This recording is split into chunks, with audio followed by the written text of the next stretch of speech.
Hey, Mo. Hey, PT. Ready to do it? Indeed. Let's do it. Let's do it. Welcome to the epic, the sardonic, the titillating Best Fit Square!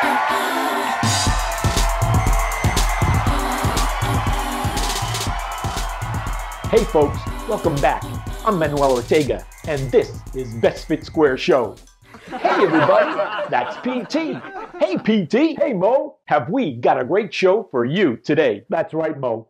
Have you ever wondered why there were changes made to our Constitution? No. Let's face it. Politicians, judges, lawyers all seem hell-bent on concocting end-arounds, making a mockery of the whole affair. What's the point? What's our catchphrase? We cannot be where we are without having been where we were. That's the point. We need to better understand how we got into the swamp we're in today.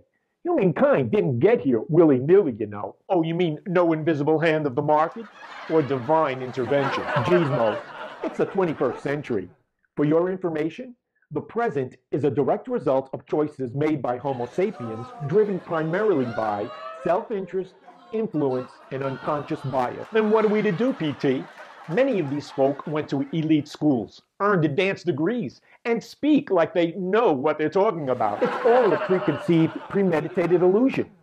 Just because someone went to an elite school, earned an advanced degree, and speaks in a worldly, sonorous tone, doesn't mean their choices have in mind the best interest for the greater good. Good point, PT. In the end, that's what it's all about, isn't it? The best interest for the greater good for all the people? Indeed, Mo. Let's take the right to own guns, for example. Whoa, hot topic, PT. Are you sure you want to tackle this one? I mean, we could talk about why cats are so popular on the internet. So, why the Second Amendment? You asking me? No, I know better than that. The Second Amendment was to preserve a state's right to have and regulate militias. What was the point of militias? Round up slaves. Burst into the homes of Americans of African descent unannounced and tear the place up under the guise of looking for weapons and ammo? Or better yet, suppress slave uprisings? Yes, yes, and yes. In 1755 and 1757, Georgia required all plantation owners or their white male employees to be members of the Georgia militia to keep a keen eye out for slaves who may be planning uprisings. 1755? 1757? That's a whole generation before the American Revolution. By the time the U.S. Constitution was ratified, blacks outnumbered whites in large areas, and hundreds of substantial slave uprisings had occurred across the South.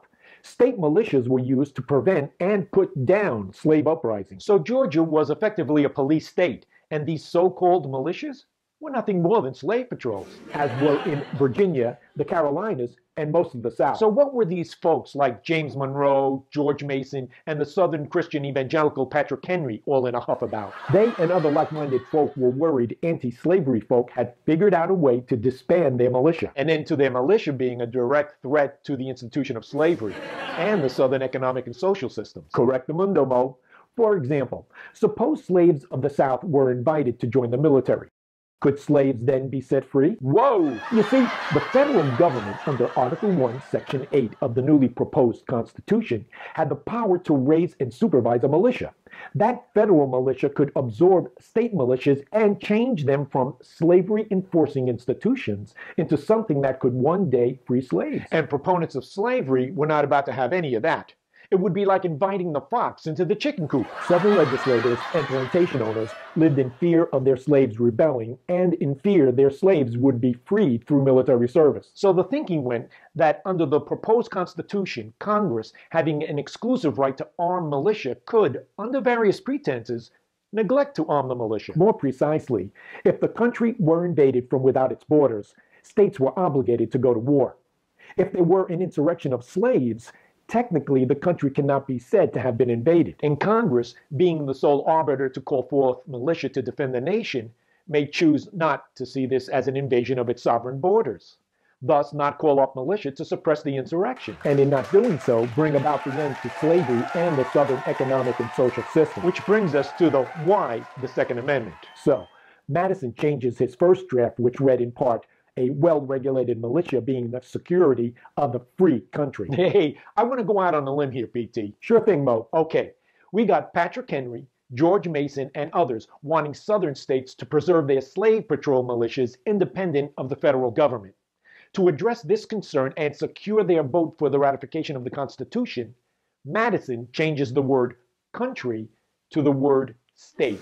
Little could Madison have imagined that one day in the future, weapons manufacturing corporations, newly defined as persons by a dysfunctional Supreme Court, would use his slave patrol militia amendment to protect their right to manufacture and sell assault weapons used to murder schoolchildren.